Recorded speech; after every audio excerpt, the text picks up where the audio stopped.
Hello everyone, welcome to my channel H D Orion. हम पढ़ रहे हैं accountancy for class 12 T S Grewal की टेक्स्ट बुक से 2022 edition, chapter 8 dissolution of a partnership firm. और इस वीडियो में हम पढ़ेंगे accounting treatment of realisation of tangible and intangible assets on dissolution of a partnership firm according to changed syllabus. So let us see the details related to it. So changed syllabus dissolution of a partnership firm से related जो 22-23 के लिए 2022-23 के लिए जो changed syllabus है that is not actually discussed in volume 1 of TS Grewal's text book. It is given in volume 2 and here is the book. यहाँ है, इस बुक में दिया हुआ है ये. सो लेट अस सी एडेंडम करके एक लास्ट में दिया हुआ है addendum. So in this addendum the syllabus for partnership accounts dissolution of a partnership firm is given here. So let us see the details what is written here.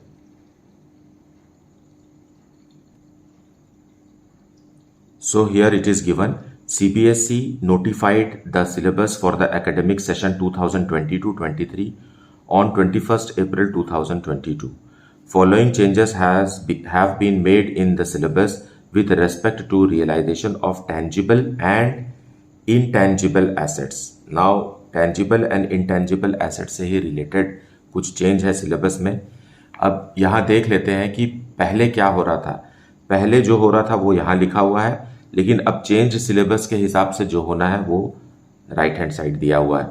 Now tangible and intangible assets के लिए पिछले साल तक क्या rule था? Realised value of assets must be given at the time of dissolution. So question में सारे assets का रियलाइज्ड वैल्यू लिखा होता था. It was interpreted that realised value of the asset should be given, but in case it is not given, realised value of the assets should be taken as nil. सो अगर assets का realised value नहीं दिया होता था question में, तो उसका realisation value हम जीरो मानते थे, नील मानते थे. लेकिन अब ये कॉन्सेप्ट चेंज हो गया है. So what is the new concept we should see here. यहां लिखा हुआ है if the realised value of tangible asset is not given.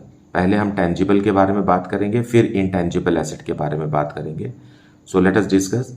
Tangible asset is not given, it should be considered as realized at book value itself. Fine. Changed syllabus का कहना है कि अगर realized value किसी एसेट का, tangible asset का नहीं दिया हुआ है तो उसे बुक वैल्यू में रियलाइज करना कंपलसरी है. नाउ tangible एसेट्स होते क्या हैं? वो एसेट्स जिसे हम देख सकते हैं, छू सकते हैं, जैसे कि फर्नीचर, लैंड, बिल्डिंग. फाइन. ये सारे एसेट्स जो है ये टेंजिबल एसेट्स है जिनका फिजिकल एग्जिस्टेंस है. We can feel and touch those. Fine. So tangible assets are the assets which have physical existence such as furniture, computer, machinery etcetera.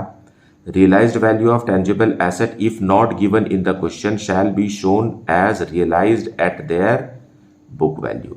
सो ये first thing है जिसे हमें समझना है. सो इससे रिलेटेड कुछ क्वेश्चंस भी हम अभी सॉल्व करेंगे. और दूसरा है intangible asset. Fine. So in syllabus under dissolution of a partnership firm, intangible assets मतलब वो एसेट्स जिसे हम छू नहीं सकते, जैसे कि गुडविल है, पेटेंट्स है, ट्रेडमार्क है, कंप्यूटर सॉफ्टवेयर है. ये वो एसेट्स हैं जो होते हैं लेकिन ये इंटेंजिबल है, इनका कोई फिजिकल एग्जिस्टेंस नहीं होता है. Fine. It can not be seen with means in physical existence. So if the realised value of intangible asset is not given, it should be considered as nil. अगर realised value नहीं दिया है question में तो उसे हम zero समझेंगे. मतलब जैसे कि गुडविल, मान लो क्वेश्चन में दिया हुआ है गुडविल इज ऑफ ₹5,000 और उसका रियलाइज्ड वैल्यू नहीं दिया है क्वेश्चन में तो उसकी वैल्यू जीरो है. Fine. Intangible assets realised value of which is not given in the question shall be taken as it has not realised any amount. Fine. So ये दो मेजर चेंजेस हैं जिसे हमें समझना है, और let us see some questions related to this. So जो change in syllabus है related to dissolution of a partnership firm, उनका असर सिर्फ रियलाइजेशन अकाउंट में होगा, पार्टनर्स कैपिटल अकाउंट या पार्टनर्स लोन अकाउंट या बैंक में नहीं होगा, है ना। सो हमें सबसे पहले रियलाइजेशन अकाउंट को समझना है कि क्या है, और अगर रियलाइजेशन अकाउंट में जो आपने लिख दिया वहां से ट्रांसफर जहां भी हो रहा है वो वैसा ही ट्रांसफर होगा। फाइन, उसमें कोई चेंज नहीं है। So let us see some questions given here in book 2, है ना, volume 2 of TS Grewal's text book, under the heading addendum A15. Fine. Ramesh and Umesh were partners in a firm sharing profits in the ratio of their capitals. On 31st March 2013, their balance sheet was as follows. So here is the balance sheet given. Liabilities के तरफ दिया हुआ है creditors, workman compensation reserve, general reserve, Ramesh current account and capital account of partner Ramesh and Umesh.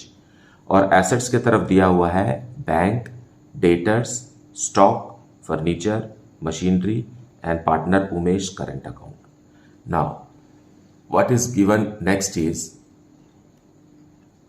on the above date, the firm was dissolved. Ramesh took over 50% of stock at rupees 10,000 less than the book value.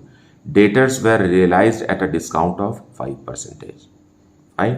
Furniture was taken over by partner Umesh for rupees 50,000 and machinery was sold for rupees 4,50,000. Creditors were paid in full. There was an unrecorded bill for repairs for rupees 1,60,000 which was settled at rupees 1,40,000. Prepare realization account. We only have to prepare realization account क्योंकि बाकी का जो capital account और bank account बनता है वो वैसा ही बनेगा जैसा पहले हम बनाते रहे। तो इसमें स्पेशल क्या है, यू सी सारे एसेट्स के रियलाइजेशन वैल्यू यहाँ पर दी हुई है। यहाँ स्टॉक के बारे में लिखा है, यहाँ डेटर के बारे में लिखा है, फर्नीचर है और मशीन है। फाइन। सो स्टॉक, डेटर, फर्नीचर, मशीन, ये चार ही तो हमारे पास एसेट्स हैं, है ना, और चारों के चारों एसेट्स टेंजिबल एसेट्स हैं। फाइन। सो बट यहाँ पॉइंट ए में देखिए, Ramesh took over 50% of the stock. So stock के बारे में बात हो रही है लेकिन उसके 50% के स्टॉक के बारे में, बाकी का जो 50% है वो कितने में बिक गया इसके बारे में क्वेश्चन में कुछ नहीं दिया है। इसका मतलब है कि the remaining stock is to be realised at its book value. Fine. So let us see the solution. So question related to dissolution of a partnership firm from volume 2 of TS Gerewal. Fine. Question number 1. So सबसे पहले हम realisation account में सारे assets को debit side transfer करेंगे, क्योंकि सारे assets debit balances होते हैं, इसलिए हम रियलाइजेशन अकाउंट को डेबिट करेंगे और रेस्पेक्टिव एसेट्स को हम क्रेडिट करेंगे। So which are the assets as given in the balance sheet.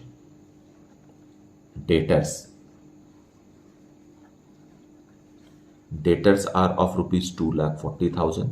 सारे एसेट्स को अलग अलग ही हमें क्लोज करना है, इसको इकट्ठा नहीं करना है। स्टॉक है रुपीज 1,30,000 का, फर्नीचर है रुपीज 2 लाख का और मशीन है रुपीज 9,30,000। ओके। और लाइबिलिटीज की तरफ सिर्फ एक ही लाइबिलिटीज है, क्रेडिटर्स। इसे हमने क्रेडिटर्स को डेबिट किया है और ये है रुपीज 1,70,000 का। फाइन। नाउ अब आगे क्वेश्चन में कह रहा है कि Ramesh took over 50% of the stock at rupees 10,000 less than the book value. So Ramesh को दे दीजिए by Ramesh capital account.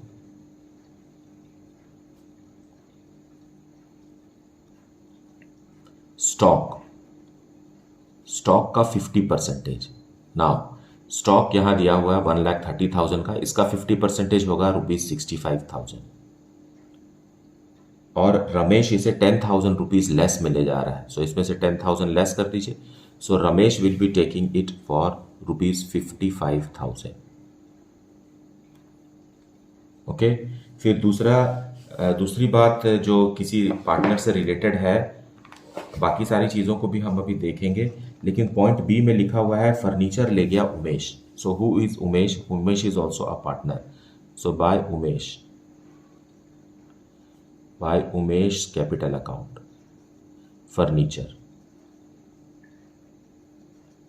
Furniture has been taken by Umesh at ₹50,000। So पूरा का पूरा फर्नीचर 2 लाख रुपीज का फर्नीचर को उमेश 50,000 में ले गया। So this is the realisation value. हम इसे अब कुछ चेंज नहीं कर सकते, ये पूरा फर्नीचर का वैल्यू यहां पर 50,000 ही दिया हुआ है। फाइन। देन पॉइंट ए में देखिए, सेकेंड हाफ में debtors were realised at a discount of 5%। Now debtors के बारे में जो जानकारी दी हुई है और मशीन के बारे में जो जानकारी दी हुई है वो पार्टनर्स नहीं ले जा रहे हैं, वो बाजार में बेचे जा रहे हैं और उससे हमें कैश मिल रहा है फर्म को। So that will be related to bank. So by bank we will write. Fine. क्या लिखा हुआ है? डेटर्स। सो डेटर्स में 5% हमें लेस करना है। डेटर्स है ₹2,40,000 का और इसका 5% होता है ₹12,000। फाइन। अगर हम इसमें से 12,000 रुपीज लेस करेंगे, द अमाउंट इज 2,28,000। फिर नेक्स्ट इंफॉर्मेशन है पॉइंट बी में, मशीनरी वाज सोल्ड फॉर ₹4,50,000। ₹4,50,000 में बिक गया और कोई भी जानकारी नहीं है। फाइन। तो यहां आप इस बात को समझिए कि 1 2 3 4 4 एसेट्स हैं और यहां देखिए 1 2 3 4 चारों एसेट्स का रियलाइजेशन वैल्यू हमने लिख दिया है, लेकिन स्टॉक का सिर्फ 50% रियलाइजेशन वैल्यू क्वेश्चन में दिया हुआ है और बाकी 50% का रियलाइजेशन वैल्यू नहीं दिया है। इसका मतलब है कि remaining stock will be realised at its book value. Fine. So हम इसे भी रियलाइज करेंगे, स्टॉक रिमेनिंग 50%।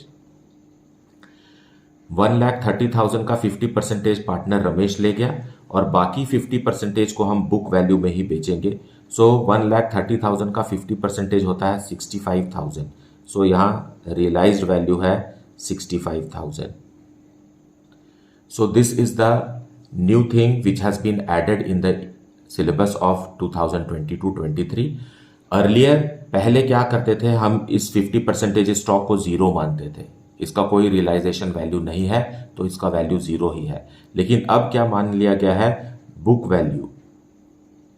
वैल्यू है ये, है ना। सो हमें बुक वैल्यू में ही इसे रियलाइज करना है। नाउ अब क्रेडिटर्स को पे करेंगे। So to bank creditors are to be paid in full. So 1,70,000।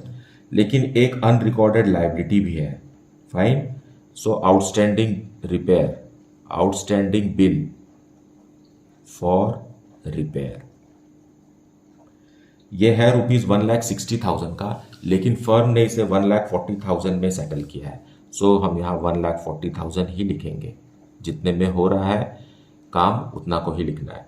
Fine. So here the grand total is 7,43,000 and here the grand total is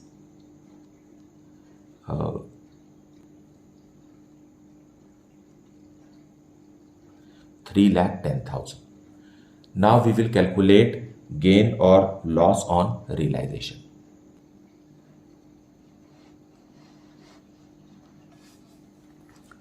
So there is a loss, okay, because grand total on the debit side is more. It is 18,10,000.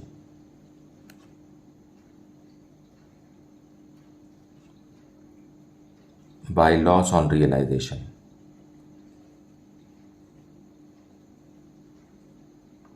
और दोनों partner को देंगे हम, Ramesh and Umesh, and their profit sharing ratio is 7:3। जैसा कि question में लिखा हुआ है, फर्स्ट लाइन में लिखा हुआ है sharing profits in the ratio of their Capitals. So capital उनका 7 लाख और 3 लाख है, सो उनका रेशियो भी 7:3 होगा। And answer here is 7,92,000। Okay, 7,92,000 को हम ब्रेक करेंगे इसमें, तो आएगा 5,54,400 for the first partner and 2,37,600 for the second partner. So this is how it is to be understood.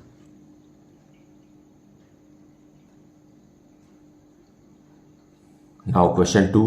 Pradeep and Rajesh were partners in a firm sharing profits and losses in the ratio of 3:2. They decided to dissolve their partnership firm on 31st March 2022. Pradeep was deputed to realize the assets and to pay off the liabilities. He was paid rupees 1,000 as commission for his services. The financial position of the firm on 31st March 2022 was as follows. Now, दो partner हैं प्रदीप और राजेश, इन्होंने अपना firm dissolve करने की ठानी और उनका बैलेंस शीट यहाँ दिया हुआ है। Fine, and who is the realising officer? Pradeep is the realising officer. Balance sheet में लाइबिलिटीज की तरफ दिया हुआ creditors, Mrs Pradeep's loan, Rajesh loan, investment fluctuation fund, capital भी दिया हुआ है पार्टनर्स का, प्रदीप और राजेश। और एसेट्स में दिया हुआ है building, investment, debtors, less provision for doubtful dates, bills receivable, bank, profit and loss account and goodwill. Now यहां गुडविल जो है वो इंटेंजिबल एसेट है। फाइन, और बाकी के जो एसेट्स हैं जैसे कि इन्वेस्टमेंट, बिल्डिंग, ये सब टेंजिबल है। Debtor is a current asset and bills receivable are also current assets. Fine, okay. So remaining information is following terms and conditions were agreed upon. Pradeep agreed to pay his wife's loan. Half of the debtors realized rupees 12,000 and remaining debtors were used to pay off 25% of the creditors. Investments sold to Rajesh for rupees 27,000 and remaining creditors were to be paid after 2 months. They were paid immediately at 10% per annum discount. Bill receivables were settled at a loss of rupees 1,400 and realization expenses amounted to rupees 2,500. Prepare the realization account. So यहाँ भी question में realization value of debtor is given, bill receivable is given and investment is given, but realizable value of building is not given here. You see, यहाँ point B में लिखा है debtors के बारे में, पॉइंट सी में लिखा है इन्वेस्टमेंट्स के बारे में और पॉइंट ई में लिखा है बिल रिसीवेबल्स के बारे में। फाइन, लेकिन बिल्डिंग के रियलाइजेशन वैल्यू के बारे में कुछ नहीं लिखा है। सो आप यहां समझ जाइए कि building will be realised at book value. Fine, so let us see the solution. So solution 2 we will see in the books of a firm. Realisation account हमें बनाना है, सारे एसेट्स को हम यहाँ ट्रांसफर करेंगे। फाइन, सो सबसे पहले हम ट्रांसफ़र करेंगे बिल्डिंग को सीक्वेंस में, अलग अलग ही हमें ट्रांसफ़र करना है। एसेट्स डेबिट बैलेंसेस होते हैं तो उसे हम रियलाइजेशन अकाउंट के डेबिट में ट्रांसफ़र करेंगे। So to building is given rupees 1,20,000, then investments rupees 30,600, then debtors है रुपीज़ 34,000 का, और इसका प्रोविज़न आप तुरंत ही लिख लीजिए क्योंकि ये एक लाइबिलिटी होता है, इसे हमें भूलना नहीं है। Provision for doubtful debts are for rupees 4,000। और जब कभी भी डेटर्स के बारे में जानकारी दिया जाए कि डेटर्स 10% कम रियलाइज़ हो रहे हैं या 50% रियलाइज़ हो रहे हैं, तो हमें इस अमाउंट का 50% या 10% समझना है, ना कि इन दोनों को माइनस करके। जैसा कि बैलेंस शीट में 30,000 लिखा है आउटर कॉलम में, तो आप 30,000 से कैलकुलेट मत कीजिए। एक्चुअल डेटर्स कितने के हैं? 34,000 के हैं, तो हमेशा इसे ही कंसिडर करेंगे। इसका 50%, 80% जैसा भी बोले आप इस अमाउंट का लेंगे, ये माइनस किए हुए अमाउंट को नहीं। Fine, then to bills receivable 37,400, बस बाकी bank and profit and loss को तो ट्रांसफ़र नहीं करते हैं हम यहाँ, वो कैपिटल अकाउंट में जाते हैं, है ना। Profit and loss capital account में जाएगा, बैंक बैंक अकाउंट में जाएगा। नाउ एक गुडविल भी है जो कि इनटेंजिबल एसेट है। गुडविल ₹4,000। फाइन। अब हम लाइबिलिटीज़ को ट्रांसफ़र करेंगे। क्रेडिटर्स है ₹80,000 का, और Mrs Pradeep's loan,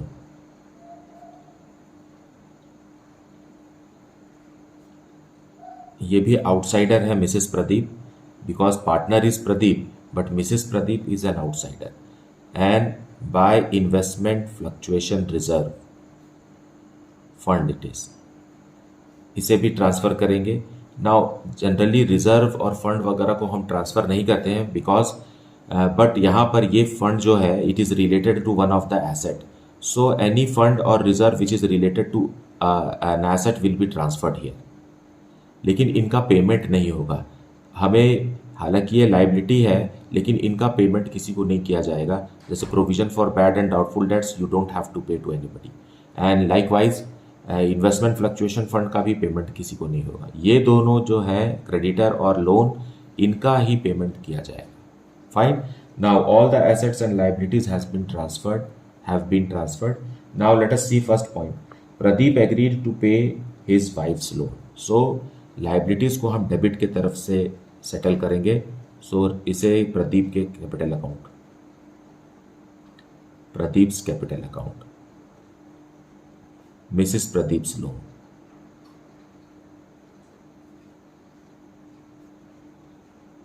and amount दिया हुआ नहीं है, मतलब 100% लिखना है। फाइन। देन पॉइंट बी में लिखा है half of the debtors realised ₹12,000 and remaining debtors were used to pay off 25% of the creditors. So let us realise it. Debtors इधर एसेट है तो रियलाइज हम उसको क्रेडिट साइड से करेंगे। बैंक में अमाउंट आ रहा है। फाइन। डेटर्स का कितना परसेंटेज है? हाफ ऑफ द डेटर्स, मतलब 50% ऑफ डेटर्स को ₹12,000 रियलाइज हुआ, मतलब हमें डेटर्स ने ₹12,000 दिया और बाकी का जो 50% डेटर्स है उसे क्रेडिटर्स को दे दिया गया। तो उसकी कोई एंट्री करने की ज़रूरत नहीं है क्योंकि डेटर भी यहीं पर है और क्रेडिटर भी यहीं पर है। पॉइंट सी में लिखा हुआ है investment sold to Rajesh for ₹27,000। Now sold to Rajesh मतलब वो कैश में ले गया है राजेश, तो हम यहाँ लिख लेते हैं इन्वेस्टमेंट्स, ये मानते हुए कि राजेश ने अमाउंट दे दिया है ₹27,000 में राजेश ने इन्वेस्टमेंट ले लिया। Then next is remaining creditors were paid after 2 months, were to be paid after 2 months, they were paid immediately. Okay, so creditors इधर है तो उनका पेमेंट डेबिट साइड से होगा रियलाइजेशन अकाउंट के। ओके, क्रेडिटर्स देखिए, क्रेडिटर्स अब कितने बचे हैं? 75% ही बचे हैं क्रेडिटर्स, क्योंकि 25% क्रेडिटर्स तो डेटर्स ले जा चुके हैं, जैसा कि पॉइंट ए में लिखा हुआ है। फाइन। रिमेनिंग 75% क्रेडिटर्स हैं। सो 80,000 का 75% होता है ₹60,000। ओके, ₹60,000 होता है और ये 2 महीने बाद पेमेंट करना है, इसका करना था, लेकिन फर्म क्योंकि डिसॉल्व हो रही है आज, तो हमने आज ही इसे पेमेंट करना है और 10% पर एनम डिस्काउंट मिल रहा है। सो 60,000 का 10%, लेकिन 2 महीने का ही मिलेगा। सो इस तरीके से ₹1,000 जो है वो डिस्काउंट मिला, मतलब क्रेडिटर्स को पेमेंट होगा ₹59,000 का। Okay, now bill receivables were settled at a loss of 1,400। So bill receivables यहाँ लिखेंगे। कितने का है बिल रिसीवेबल? 37,400, उसमें 1,400 छोड़ दीजिए, आ गया ₹36,000। Fine. Then realisation expenses amounted to ₹2,500। So realisation expenses भी लिखेंगे। रियलाइजेशन एक्सपेंसेस भी बैंक से पे होगा 2,500। अब एक विशेष बात और है कि बैलेंस शीट के ऊपर जो इन्फॉर्मेशन दिया हुआ है वहां लिखा हुआ है कि Pradeep is the realising officer और इसे 1000 रुपीज कमीशन मिल रहा है क्योंकि ये एसेट्स को बेचेगा और लाइबिलिटीज को पे करेगा। सो प्रदीप को हम कमीशन भी देंगे। ओके, सो टू प्रदीप, यहां ही दे सकते हैं बट यहां लिख रहे हैं Pradeep's capital account, commission 1000 rupees का प्रदीप को कमीशन दे रहे हैं। नाउ क्वेश्चन में ये नहीं लिखा है कि Pradeep will bear the realisation expenses, इसके बारे में ऐसा नहीं लिखा हुआ है, इसलिए एक्सपेंसेस को भी हमें बैंक फर्म के बैंक से पे करना है और प्रदीप को कमीशन भी देना है। फाइन, लेकिन अगर क्वेश्चन में ये लिखता कि प्रदीप को कमीशन दे रहे हैं और वो बदले में सारे एक्सपेंसेस को बेयर करेगा तो हम इस एक्सपेंस को यहाँ शो नहीं करते, वो प्रदीप का पर्सनल एक्सपेंस हो जाता फिर। फाइन, सिर्फ कमीशन को ही यहाँ मेंशन करते। नाउ अब वापस एसेट्स में आते हैं इस चेंज इन सिलेबस को समझने के लिए। सारे इन्वेस्टमेंट, डेटर्स और बिल रिसीवेबल के बारे में हमें यहाँ जानकारी दी हुई है।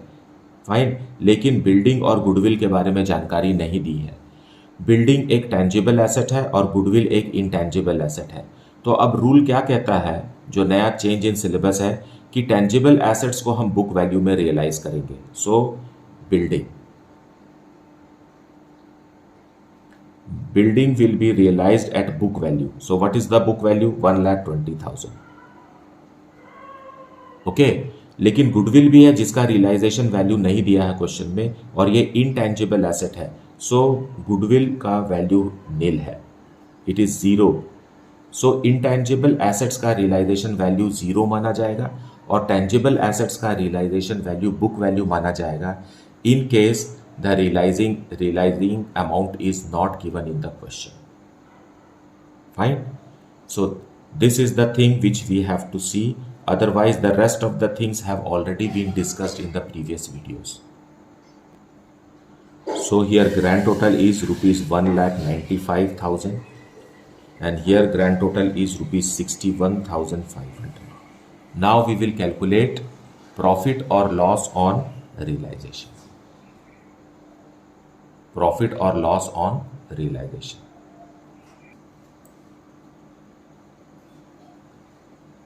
By loss on realization, because यहाँ का ग्रैंड टोटल है 3,27,500 एंड यहाँ भी 3,27,500, 1,500 रुपीज़ का लॉस हो गया है which will be paid to partner Pradeep and Rajesh.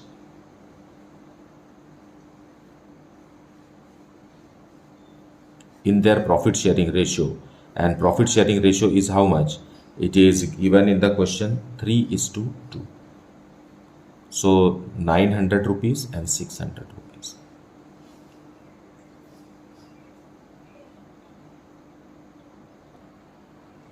Now let us see question number 3.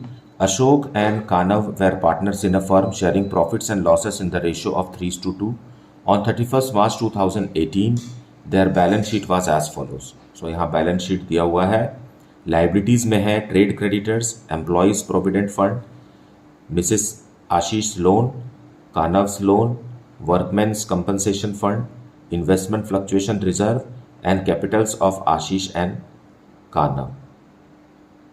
और एसेट्स में दिया हुआ है bank, stock, debtors, furniture, plant, investment and profit and loss. So profit and loss debit balance show कर रहा है, it's a loss.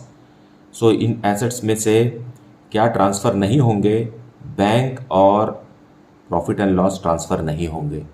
Similarly realisation account में partner का लोन एंड कैपिटल ट्रांसफर नहीं होंगे। Rest of the things is to be transferred to realisation account for realising. Fine, now आगे question में लिखा हुआ है on the above date they decided to dissolve the firm. Ashish agreed to take furniture at rupees 38,000 and pay Mrs Ashish loan. Debtors realise rupees 18,500 and plant realise 10% more. Kanav took over 40% of the stock at 5% less than the book value. Trade creditors took investments in full settlement. Kanav agreed to take the responsibility of completing dissolution at an agreed remuneration of rupees 12,000 and to bear realization expenses. Actual expenses of realization amounted to rupees 8,000. Prepare realization account. Now सारे assets के realisation value के बारे में यहाँ नहीं कहा गया है. देखिए यहाँ फर्नीचर है ना, और यहाँ डेटर है. फर्नीचर और डेटर हो गया. देन स्टॉक के बारे में भी लिखा हुआ है, वो भी 40% ऑफ स्टॉक, बाकी के बारे में नहीं लिखा हुआ. और इन्वेस्टमेंट्स के बारे में लिखा हुआ है. सो इस तरीके से हमें स्टॉक का 60% को हमें समझना होगा कि क्या करना है. और प्लांट के बारे में भी नहीं लिखा हुआ क्वेश्चन में कि प्लांट का क्या हुआ. No, plant is realise 10% more. So stock ही है जो 60% बचा हुआ है. So we will realise it at book value. Fine.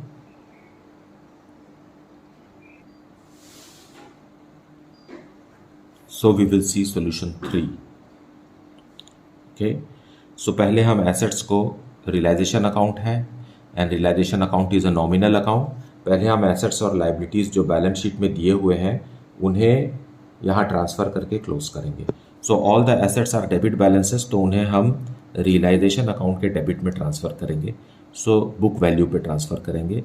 Stock है 24,000 का जैसा कि बैलेंस शीट में दिया हुआ है. देन 2 डेटर्स है रुपीज़ 19,000 का. फर्नीचर भी है 40,000 रुपीज़ का फर्नीचर है. देन प्लांट है is of rupees 2,10,000. Okay, investments भी दिया हुआ है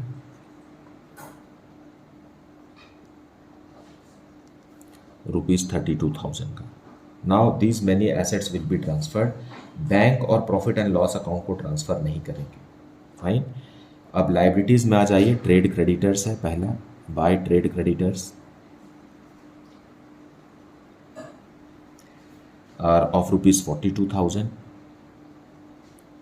देन एम्प्लॉयज़ प्रोविडेंट फंड है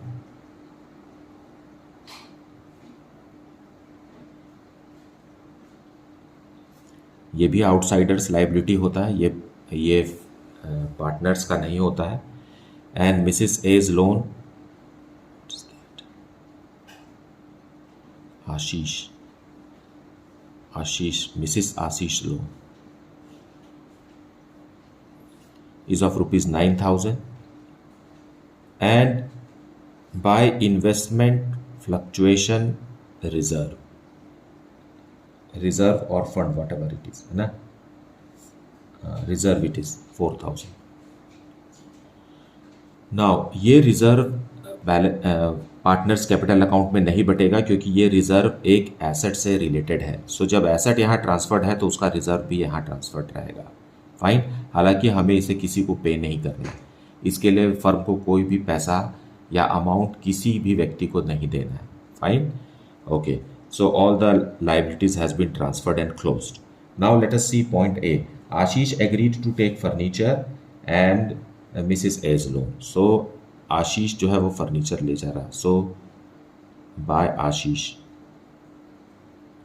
आशीष के कैपिटल अकाउंट में ट्रांसफर करेंगे furniture. Furniture and he is taking furniture at rupees 38,000, है ना. फर्नीचर है 40 का लेकिन ले जा रहा है 38,000 में.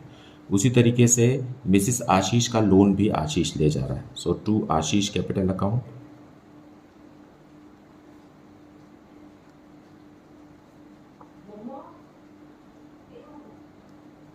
Mrs Ashish loan. एंड ये भी कितने का है Mrs Ashish loan? 9,000. So 9,000 rupees. Okay, then next point में लिखा हुआ debtors realised rupees 18,500. So we will write in bank. So by bank debtors realised 18,500. फिर प्लांट के बारे में लिख रहा है. Plant has realised 10% more. Where is plant? 2,10,000 का है और ये अपने बुक वैल्यू से 10% ज़्यादा में बिक गया, है ना, रियलाइज किया. मतलब 21,000 रुपीज़ ऐड करेंगे इसमें। सो 2,10,000 प्लस 21,000 इज 2,31,000 रुपीज़ में प्लांट को दे दिया गया। Fine, now let us move further. आगे क्वेश्चन में लिखा है पॉइंट सी में, Kanav took over 40% of the stock at 5% less than the book value. Okay, so Kanav को दे दीजिए, क्योंकि यहाँ बैंक में भी और भी कुछ लिखना है, इसलिए I am leaving some space there. So Kanav's capital account, Kanav is taking stock का 40%, so stock is for 24,000 rupees. You can see here first thing is stock, है ना। स्टॉक कितने का है? 24,000 का है, और कानव इसे ले जा रहा है 24,000 का 40% ले जा रहा है। सो 40% ऐसे निकालेंगे, और 5% लेस में ले जा रहा है, मतलब 95% ऑफ बुक वैल्यू में ले जा रहा है। 5% कम करना मतलब 95%। Now when you calculate this, it comes 9,120. this is stock. Fine, stock ले गया कानव। So and what next is written, point D में लिखा है trade creditors took investments in full settlement. So trade creditors के लिए हमें कुछ लिखने की जरूरत नहीं है, क्योंकि ट्रेड क्रेडिटर्स और इन्वेस्टमेंट दोनों ही यहाँ रियलाइजेशन अकाउंट में ट्रांसफर्ड हैं, और ट्रांसफ़र होने के बाद ये आपस में सेटल हो गया, तो इसके लिए कोई स्पेशल एंट्री करने की ज़रूरत नहीं है। नाउ पॉइंट ई में लिखा है Kanav agreed to take the responsibility of completing dissolution at an agreed remuneration of ₹12,000। So we will give remuneration to Kanav. Kanav's capital account, remuneration। लेकिन और उसने ये भी कहा था कि सारा खर्चा अब रियलाइजेशन से रिलेटेड जितना भी एक्सपेंस होगा दैट कानव विल मीट, और वो रियलाइजेशन एक्सपेंसेस था 8,000 rupees. So that is responsibility of Kanav, so firm has nothing to do with that. Firm ने जो रेमुनरेशन कानव को दिया है वही रिकॉर्ड होगा, और एक्चुअल एक्सपेंसेस जो कानव कर रहा है वो अपने पर्सनल पॉकेट से कर रहा है, क्योंकि उसे 12,000 तो मिल गया ना। अब वो अपने ले जाने 12,000 लेने के बाद उसमें से कितना भी खर्च करे, that is his responsibility. Okay, now let us see how the liabilities are disposed of. Liabilities में ट्रेड क्रेडिटर्स को तो इन्वेस्टमेंट्स दे दिया गया, ये सेटल हो गया। ईपीएफ को हमें पे करना है, एंड मिसिस आशीष लोन भी सेटल हो गया, और इन्वेस्टमेंट फ्लक्चुएशन रिजर्व को हमें किसी को देना नहीं होता है। फाइन, नहीं देना होता है। So we will write here to bank, in this it is EPF, employees provident fund. When nothing is return then full 100% we have to give. Fine, so इस तरीके से सारे लाइबिलिटीज को भी हमने पे कर दिया और सारे एसेट्स को भी हमने रियलाइज कर दिया। Now let us calculate profit और loss on realisation. So in this case there is a profit, मतलब क्रेडिट साइड का बैलेंस टोटल जाता है 4,26,020, it is 26,000. Okay, so there is profit on realization, और ये दोनों ही पार्टनर को देंगे हम, आशीष और Kanav, and their profit sharing ratio is 3:2, और यहाँ प्रॉफिट आ रहा है ₹20,020। It means ₹12,012 for the first partner and 8,008 for the second partner. So this is how the question is to be dealt with. Fine, change in syllabus है, पिछले साल के books में ये डिस्कस्ड नहीं है, और क्योंकि ये जो नई बात है ये अप्रैल में ही आई है। फाइन, तो बुक को पब्लिश होने में भी टाइम लगा, because the first book was published down in January, और अमेंडमेंट जो आया सुधार वो अप्रैल में आया है। एज ए रिजल्ट जब सेकेंड बुक रिलीज हुई है तो सेकेंड बुक के एडेंडम में टी एस गेरवाल के दिया हुआ है। Fine, so we have to update this and we have to keep this in mind. और एक्सपेक्टेड है कि such type of questions will appear in your board exam question paper. मुझे उम्मीद है कि आपने वीडियो को अच्छे से देखा है और एक्सप्लेनेशन को भी अच्छे से सुना है। Despite this, if you are having any doubt then please put it in the comment section. Thank you so much for liking, subscribing and sharing the channel. And if you have not yet, then please do it. Thank you so much for watching.